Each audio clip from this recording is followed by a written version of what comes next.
Yeah, so my name is Phil Montgomery. I grew up in the suburbs of Minneapolis, St. Paul, a town called Eagan, Minnesota.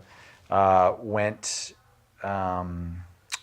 graduated NYU Film School and moved to Los Angeles in 2002 and have been a filmmaker since. Basically, yeah,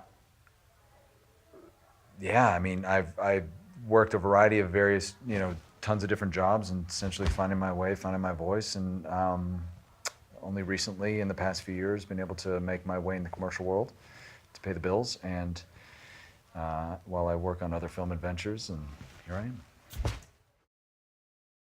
I am. In LA, I started pretty green. I actually lived out of my car because I couldn't find a job for about the first 9 months, and didn't really know that many people, but when I thought I was going to be driving home to Minnesota, I actually got a phone call from an interview I'd had 3 weeks earlier to work as an assistant on a desk for a big talent manager. And that was a really grisly experience. It was one of those guys that made you sit down every time you walked in the office because he was shorter than me, and the very typical swimming with sharks atmosphere. And then I floated around for a few years working as an assistant to various producers and managers and agents, and then basically made a very conscious effort to know that if I wanted to be recognized as Phil the filmmaker and not Phil somebody's assistant, to actually kind of break that mold. Even though I still had to pay my bills and work a day job, I actually got out of that by working in market research for 5 years. So I worked for a company that went through a couple regime changes over the course of that time.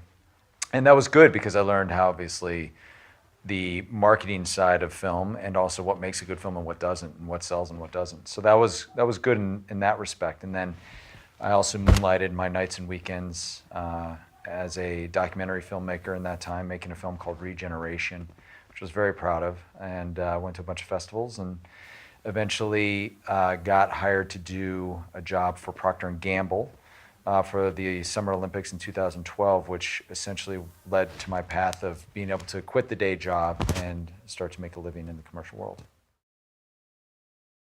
Well, I frequented Vegas, or I have been to Vegas many times. It's interesting because I was actually here last year for my mother's wedding, of all things. She finally met a really great man in her life, and we actually did the quintessential Vegas wedding, which was a ton of fun, especially for somebody who knows what it is and can just kind of go with it and have fun. So we spent some time down here last year, and even to see the difference from 1 year in the downtown area has been remarkable. And so of the past few days that I've been spending here, just to see, I guess what you would call gentrification, essentially. You're starting to see some of the fancier restaurants and the cooler hip scene come into play, and I think that's obviously a good thing because what it's known for, certainly not wouldn't be painted in the best light. And to see the transition and the shift that it's taking and how it's actually providing kind of a new economy for the downtown area has been a really great shift. So I'm really excited, and I thought that it's been fun to see, even just my short time, just in 1 year, how much it's grown. To make a film in Vegas is such a specific place that your film has to be somewhat about or has a reason to take place in Vegas. So should I come across that story, be given the opportunity to do so? Absolutely.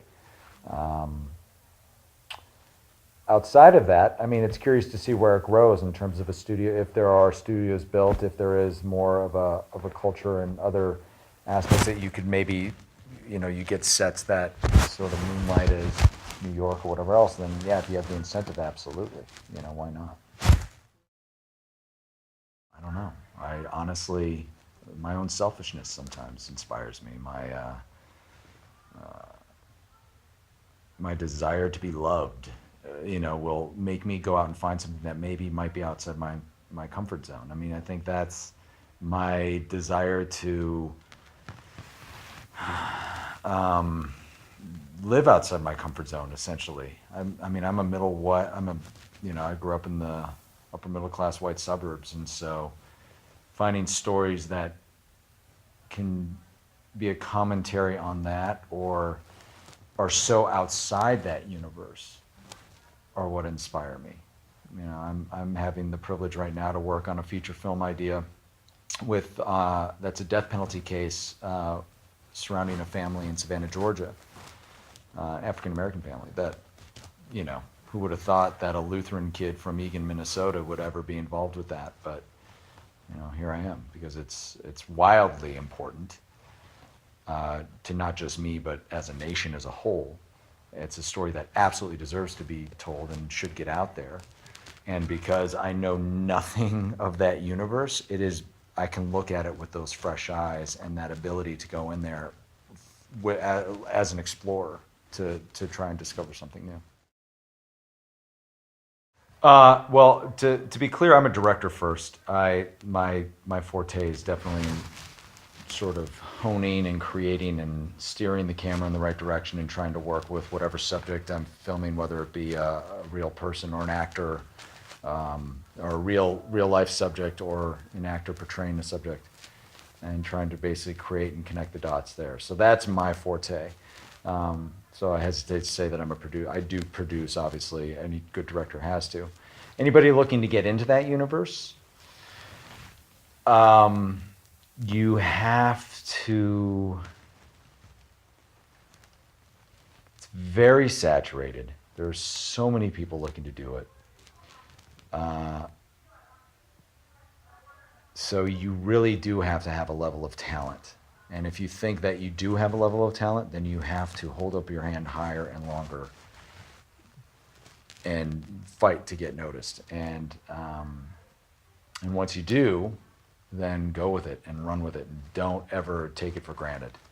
Always have a sense of hubris and understand that it's fleeting. So especially in a craft like this, you know, you're only as good as your last film. So go for it.